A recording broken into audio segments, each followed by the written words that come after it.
మన ప్రభువును రక్షకుడైన యేసుక్రీస్తు నామమును బట్టి మీకు వందనాలు చెల్లిస్తున్నాను. ప్రియమైన దేవుని బిడ్డలారా, పరిశుద్ధ గ్రంథంలో ఒక ప్రవక్త ఉన్నాడు. ఆయన పేరు యోనా. ఈ యోనాని సముద్రంలో పడేస్తే ఒక పెద్ద మత్స్యం, గొప్ప మత్స్యం అని రాసి, గొప్ప మత్స్యం మింగేసింది. 3 దినాలు ఉన్నాడు దాని కడుపులో. తర్వాత మరలా దేవుడు ఆజ్ఞిస్తే కక్కేసి బయటకు వచ్చాడట. ఇది సాధ్యమా? మనం మింగేసింది మనుషులు కానీ లేదా జంతువులు కానీ చేప కానీ తినేసి 3 రోజుల తర్వాత బయటకు వస్తుందా? ఎలా వచ్చాడు? ఈ మాటలు మీతో పంచుకొని ఆశపడుతున్నా. ఇక మనం ఇంకా ముందుకెళ్ళినట్లయితే ఒక ప్రవక్త ఈయన దేవుడు ఒక పట్టణాన్ని చూశాడు, నీనెవే పట్టణము. ఆ నీనెవే పట్టణము జనం ఎంత ఉందట? 120,000 కంటే ఎక్కువ ఉన్నాయట. 120,000 కంటే ఎక్కువ మంది జనాభా ఉన్నారు. వాళ్ళు ఏంటంటే వాళ్ళందరూ దోషులైపోయారట. ఆ దోషత్వంలోంచి విడిపించాలంటే అక్కడికి వెళ్ళి ప్రకటన చేసేవారు కావాలి. కాబట్టి దేవుడు యోనాతో చెప్పాడు, నువ్వు నీనేవే పట్టణానికి వెళ్ళు, ఇలాగ నువ్వు ప్రకటించు, మీరు నాశనం అయిపోతున్నారు అని ప్రకటించు అని చెప్తే యోనా ఏం చేశాడు? నీనివే పట్టణం వెళ్ళమంటే నీనివే వైపు వెళ్లకుండా వేరే చోటకి తర్షీషు వైపు వెళ్ళిపోయాడు. వెళ్ళిపోయిన తర్వాత మనకు అందరికీ సంఘటన తెలుసు. దుఃఖపడుతూ ఉన్నాడు. దుఃఖపడుతూ ఏం చేశాడు? ఓడ అడుక్కి వెళ్ళిపోయాడట. ఈ లోపల ఓడకేమో బయట తుఫాన్ వచ్చింది. వాళ్ళందరూ ఉన్నటువంటి వాళ్ళకి ఏం చేయాలో తెలియట్లేదు. వాళ్ళందరూ అన్నారట, ఓడ నావికుడు అన్నాడు, మీరందరూ మీ దేవుడు ప్రార్థన చేసుకోండి అన్నారట. ఎంతమంది ప్రార్థన చేసినా ఏమీ కావట్లేదట. ఇక్కడేం చేశారు? ఉన్నటువంటి ఆహార పదార్థాలన్నీ తీసి పడేశారట. ఎక్కడ ఏమి కాలేదట. అప్పుడు ఓడ నావికుడు అన్నాడు, అందరూ ఉన్నారా? అందరూ ప్రార్థన చేస్తారు, లెక్కతీ రీసి లెక్కతీ అంటే ఒక్కడికి కనిపించట్లేదు. వెతకండి అంటే వెళ్ళొచ్చి అడుగుని ఒకటి పట్టు అని పైకి తీసుకురండి. అరే బాబు, మేమందరం మా దేవుడు ప్రార్థన చేశాము, మరి నువ్వు ఒక్కడే ప్రార్థన, నువ్వు కూడా ప్రార్థన చేయంటే ఏం ప్రార్థన చేయవలసిన అవసరం లేదు, అది నా వల్లే జరిగింది, నన్ను తీసుకెళ్ళి సముద్రం పడేయండి, అప్పుడు తుఫాన్ తగ్గిపోద్ది అన్నాడు. వామ్మో, ఒక మనిషిని ఎలా చేస్తాము అంటే, లేదు నేను పాపం చేశాను, నన్ను తీసుకెళ్ళి సముద్రంలో పడేయండి, మీకు తగ్గిపోద్ది అన్నాడు. వెంటనే వాళ్ళు చూసి ఆఖరికి ఏం చేశారు? సముద్రంలో విసిరేశారు.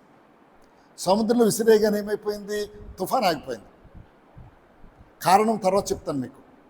ఈ లోపల ఇది ఎప్పుడైతే వెళ్ళిందో ఒక పెద్ద చేప యోనా మింగేసింది. మింగేస్తే లోపట ఏడుస్తున్నాడు.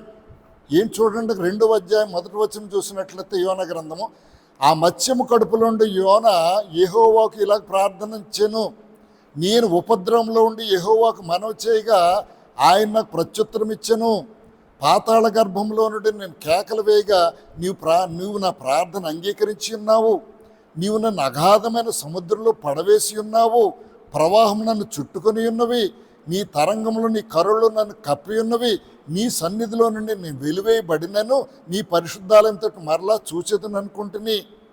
ప్రాణాంతం వచ్చినంతగా జలములు నన్ను చుట్టుకొని ఉన్నవి, సముద్రాఘాతం నన్ను ఆవరించి ఉన్నది, సముద్రపు నాచు నా తల చుట్టుకొని ఉన్నది. నేను మరెన్నడను ఎక్కి రాకుండా భూమి గడియలు వేయబడి ఉన్నవి, పర్వతంలో పునాదిలో నేను దిగబడి ఉన్నాను. దేవా, నా ప్రాణమును కోపంలోంచి రప్పించు, కోపంలోంచి నా ప్రాణం మూర్చిల్లగా నేను నిన్ను జ్ఞాపకం చేసుకున్నాను, మరలా నీ సన్నిధికి వచ్చేటట్లుగా చెయ్యి అని ఏం చేశాడు? నీ కృతజ్ఞతాస్తుతులు చెల్లిస్తాను, నన్ను రక్షించు అని ఎప్పుడైతే మారు మనసు కలిగి ప్రార్థన చేశాడో వెంటనే ఏం చేసిందట? యెహోవా మత్స్యమును కాగిగా అది యోనా నేల మీద కక్కివేసింది. అసలు ఎందుకు యోనా చేప ఎందుకు మింగేసింది? దేవుడు ఏం చెప్పాడు? నీనివే పట్టణానికి వెళ్ళు. కానీ ఇక్కడ ఏం చేశాడు? వేరే పట్టణానికి వెళ్ళిపోయాడు. ఎందుకు వెళ్ళిపోయేవారు నాయన అని అడిగితే ఆయన అంటాడు, నువ్వు అలాగే నన్ను ప్రకటన చేయమంటావు. ఈ లోపల వాళ్ళు ఏం చేస్తారు? వామ్మో, దేవుడు మాకింత శిక్ష ఇస్తాడా, మేము మారు మనసు కలిగి తిరుగుతామని తిరుగుతారు. తిరిగినప్పుడు నువ్వేం చేస్తావు? నువ్వు క్షమించే దేవుడు కాబట్టి నన్ను క్షమించేస్తావు. ఆఖరి చెడ్డోడు ఎవడైపోయాడు? యోనా చెడ్డోడైపోయాడు. నన్ను కొడతారో తిడతారో చంపేస్తారు. కాబట్టి నువ్వు అలా చేస్తావని తెలుసుండే నేను అలా ప్రకటన చేయలేదు. కానీ ఎప్పుడైతే దేవుడు ఇతనికి మారు మనసు దయచేశాడో, దేవుని సన్నిధిలో ప్రార్థన చేశాడో, ఆ కడుపులో ఉన్నటువంటి యోనాను కరిగించుకోకుండా అలా ఉంచాడు దేవుడు. తర్వాత అతను మారు మనసు కలిగినప్పుడు తిరిగి కక్కేసినట్లుగా చేశాడు. ఇక చెప్పిన తర్వాత నీనేవే పట్టణానికి వెళ్ళాడు, ప్రకటించాడు. వామ్మో దేవుడు ఇలా చేస్తాడని వాళ్ళందరూ, పిల్లలు పశువులు అందరూ కలిపి దేవుని సన్నిధిలో మొరపెట్టారట. దేవుడు వాళ్ళని విని వాళ్ళకి మళ్ళా ఏదైతే శిక్ష పడాలనుకున్నాడో నీనేవే పట్టణం దాన్ని తప్పించాడట. అందుకంటున్నాడు, నాకు తెలుసు నువ్వు ఇలా చేస్తావని నేను తెలుసు, కాబట్టి నువ్వు కటాక్షము, జాలి, బహుశాంతము, అత్యంత కృపగల దేవుడు అండి, పశ్చాత్తపడి కీడు చేయడం మానదువని నేను తెలుసుకొని దానికి ముందుగానే నేను తర్షీషు వెళ్ళిపోయాను. కానీ ఇప్పుడు చేశావు. దేవుడు అంటున్నాడు, దుష్టులు మరణించుట, దుష్టులు వారి దుష్టత్వంతో మరణించుట నాకు ఇష్టం లేదు. వారు మారు మనసు పొందుకోవాలి, నా సన్నిధిలో యథార్థంగా రావాలి. దీనికి ఒక చిన్న ఇది పెట్టాడు. అక్కడికి వెళ్ళి ఇది ప్రకటన చేసేసి ఎక్కడికో వెళ్ళి ఎడారిలో ఉన్నాడట. ఓ పందిరి వేసుకున్నాడట. ఆ పందిరి మీదకట ఒక చెట్టు పాకిందట. అబ్బా భలే చెట్టు పాకింది కదా అనుకున్నాడట. ఈ లోపల దేవుడు ఒక పురుగుని పంపించాట. దాన్ని మొదలు కొరికేసిందట. చెట్టు అంతా ఎండిపోయిందట. అరే, నిన్నటి దాకా ఇంత వెలిగించినటువంటి మొక్క ఇప్పటికిప్పుడు చచ్చిపోతే ఎలాగ నాకు? అప్పుడు దేవుడు అంటున్నాడట, ఏమంటున్నాడు? యెహోవా ఏమంటున్నాడు? అవును, ప్రాణం పోవునంతగా నువ్వు కోపించడం న్యాయమే, కానీ నీవు కష్టపడకుండా పెంచకుండా ఒక రాత్రిలో పుట్టి పెరిగిన వాడిపోయిన సొర చెట్టు విషయంలో నువ్వు విచారపడుతున్నావే. అయితే 120,000 కంటే ఎక్కువై కుడి ఎడమలు ఎరగనట్టు జనం బహు పశువులను గల నీనివే మహాపురం విషయంలో నువ్వు విచారపడవద్దా? దేవుడు చూడండి ఎంత కృప కలిగినటువంటి వాడు. ప్రియమైన దేవుని బిడ్డలారా, మరి మనం కూడా తప్పిపోయినప్పుడు అనేక మంది దైవజనులు వచ్చి నీకు చెప్తారు, అమ్మా నువ్వు తప్పిపోయావు, మరలా నువ్వు దేవుని వైపు తిరుగు, అందుకే నీకు ఈ కష్టాలు వస్తున్నాయి, ఇరుకులు వస్తున్నాయి అనుకున్నప్పుడు ఏం చేయాలంటే మనం వెంటనే తిరిగి దేవుని సన్నిధిలోకి వెళ్ళి మోకరించి, ప్రభువా నేను పాపిని, నన్ను క్షమించు, నా అతిక్రమాలను క్షమించు. అందుకే దేవుడు ఇంకో గ్రంథంలో చెప్తాడు, యోవేలు గ్రంథంలో, ఇప్పుడైనను కన్నీళ్లు విడిచుచు దుఃఖించుచు మనఃపూర్వకంగా దేవుని సన్నిధికి రండి, అప్పుడు ఖచ్చితంగా దేవుడు విడిపిస్తాడు. యోనా కూడా దేవుడు మాట వినకుండా వెళ్ళిపోయాడు. అక్కడ తగిలించాడు, చేప మింగేసింది, మళ్ళా క్షమించమని అడిగాడు, క్షమించాడు. క్షమించడానికి సిద్ధమైన మనసు కలిగినటువంటి దేవుడు. కాబట్టి ప్రియమైన దేవుని బిడ్డలారా, అతిక్రమాలు చేసినా కూడా మరలా వెంటనే దేవుడి సన్నిధిలోకి వచ్చి మనం హెచ్చరించినప్పుడు కనుక నువ్వు మరలా దేవుడి వైపు తిరిగినట్లయితే ఖచ్చితంగా క్షమించే దేవుడు. నీనేవే పట్టణాన్ని రక్షించినటువంటి దేవుడు నీ కష్టాలు నా కష్టాలని తీర్చలేడా? నీ అప్పుల్ని నా అప్పుల్ని తీర్చలేడా? మన ఇరుకుల ఇబ్బందుల్లో నుంచి బయటపట్టలేడా? మన అనారోగ్యాలను విడిపించలేడా?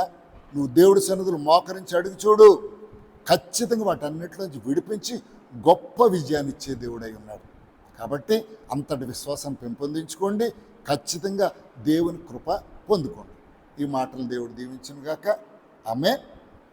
ప్రియమైన దేవుని బిడ్డలారా, చిన్న ప్రార్థన చేస్తే నాతో పాటు ఏకీవించండి. కృప కలిగిన మా దేవ, మీ పరిశుద్ధ నామానికి వందనాలు. ఇదిగో నువ్వు చెప్పినటువంటి మాట వినకుండా ప్రకటన చేయకుండా ఉన్న యోనాన్ని ప్రభువా బహు కష్టాలు పాలు చేశావు, చేప మింగేసినట్టుగా చేశావు. ఎప్పుడైతే కష్టం వచ్చిందో ప్రభువా తిరిగి ప్రార్థన చేసినప్పుడు ప్రభు మరలా చేపను కక్కేమని చెప్పినటువంటి దేవుడు, అప్పుడు నీ మాట విన్నాడు. ఇదిగో నీనేవే పట్టణాన్ని రక్షించడానికి ప్రభువా ఇదిగో యోనాన్ని పంపించినటువంటి దేవుడు, ఇదిగో చెడిపోతున్న జనాంగానికి నాయన నువ్వు ప్రకటించడానికి మమ్మల్ని పంపిస్తూ ఉండగా సంతోషపడేటట్లుగా మమ్మల్ని దీవించండి. ఇదిగో ప్రభు మేము ప్రకటించి అనేకులు నీ వైపు తిప్పేవారుగా మమ్మల్ని ఉంచండి.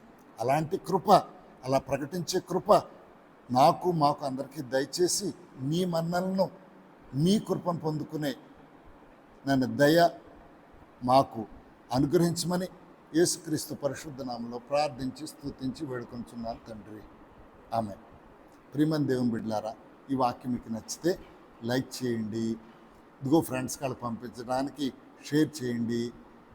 అనుదినము కావాలనుకుంటే సబ్స్క్రైబ్ చేసుకోండి. ఈ మాటలు దేవుడు దీవించును గాక. ఆమేన్.